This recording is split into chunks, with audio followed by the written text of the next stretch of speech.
লাস্টে জ্বলন পড়লে কি করবে? গতকালকে আমরা চোরবোনারে পীর বলে আসে, দেখেও গেছে, দেখে যা, তোদেরই তো দরকার। আমি থাকলে একটু বলতাম, ভাই কবে নবী হয়েছিলেন আমাকে একটু দেখান না, নবুয়তের দায়িত্বটা। আমি তো ছিলাম না, বেলজ্জা বেহায়া।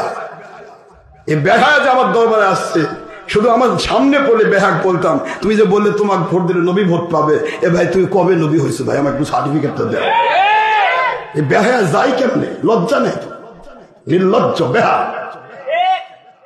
জুতার মালা পরে দিয়েছে, ভাই আমি তো অপমান হইনি, কি দিয়ে অপমান করবেন? কোন বেহায়া এসে ঘুরে গেছে, দেখে যাচ্ছে আশরাফ সিদ্দিকী সারা জগতে আমার সব জায়গায় কাটা দিয়ে চাইছে, কে বলে দেখি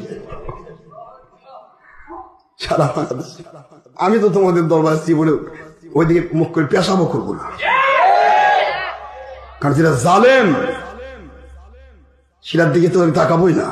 আল্লাহু লা ইয়াহদিল কওমাজ জালিমিন, আল্লাহ বলেছে জালিমদেরকে আমি হেদায়েত করি না। জালেম তো নিজে হেদায়েত পাবে না, ওর দিকে যাও মানে আমারও হেদায়েত আল্লাহ কারি নেবে। কথা বলছেন না কেন তোরা? জালেম বাবা আমার মসজিদের দরবারে আসে দেখে গেছে, মানে শরম নেই তো। চ্যালেঞ্জের কেতাবটা আমি তখন তৈরি করেছি, তখনই দিছি, ওদের নাম দিয়ে তার হাতে পৌঁছে দিছি। কালকে বোধ দিছ না?